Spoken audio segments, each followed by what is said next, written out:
What's going on, y'all? It is day 78 of my 1K a day series, so we up 78K. Just as a recap, that's me treating every single day as if I got paid $1,000 to live it, up until day 1,000. Today is Saturday. It is acceleration day for me.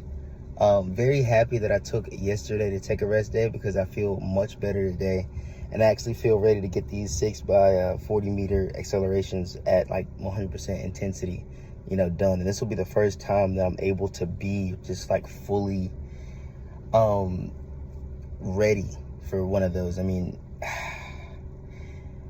typically, like I said, I'm sore on Saturdays and tired, and I kind of just like try to feel it out. But today I have all of my energy, so I'm gonna go ahead and take that to the track.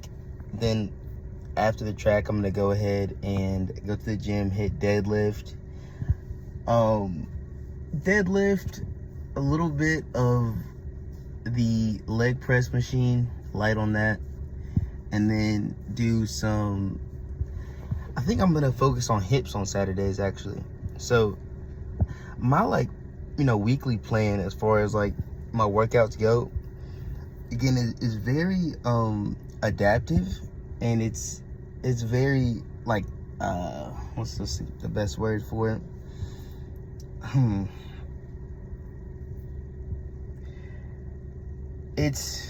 I guess we'll stick with adaptive, right? So it's not set in stone ever.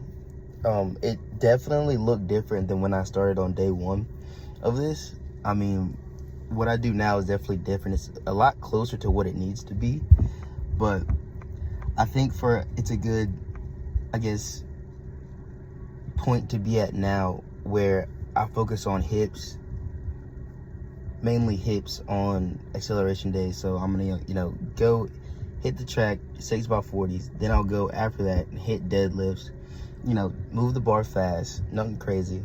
And then I'll go ahead and hit the leg press machine, like full range of motion. So make sure I get the full range of motion there.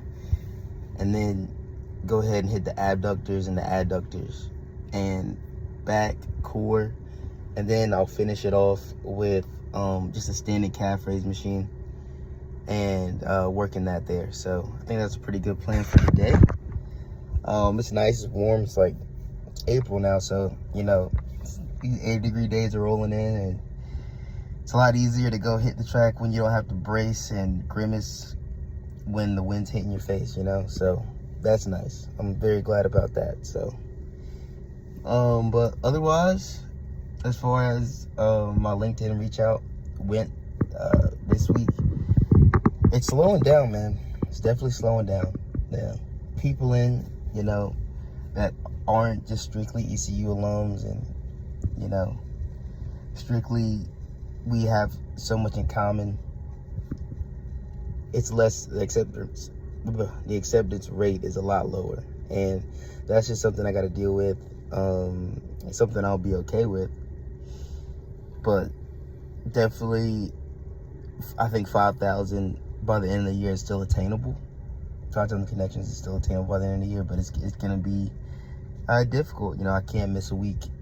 I'm gonna have to hit every single week with 100 invitations, and hope that I just get it done that way. So but we're still hopeful that we get that, and we're still trying for it. So it's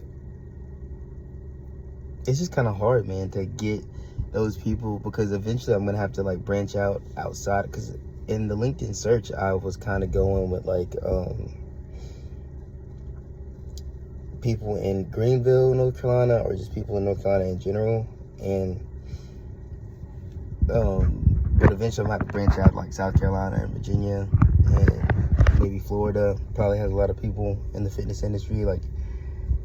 Just branch out nationwide type. And because with the modern era and age, and a lot of things getting done online and through different avenues, it makes sense to